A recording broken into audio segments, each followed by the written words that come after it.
What's good, everybody? And that right there is a back kick. Today we're going to be breaking this down. So the first thing we're going to do is understand that we're going to be kicking with our back leg, like in the name. So with first things first, we're going to turn our body to face the bag.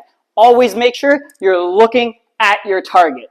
Number two, we're just going to bring our knees up right over here. So technically you're looking this way, but you're going to be kicking that way.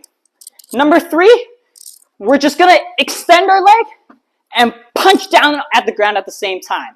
You're going to ask me, why am I punching the ground? I'll tell you why. When we're doing a back kick and I'm just kicking like this, there is no power, there is no energy. But imagine if I'm twisting my body and punching the ground at the same time, it brings that level of impact. So in real speed, we're just going to bounce, bounce, and back kick. Like the sliding double, this kick is very versatile. Why? Because in close range, it could be really fast. But in long range, we add that little slide to get that kick through. And if you like that, thanks for watching, like and subscribe.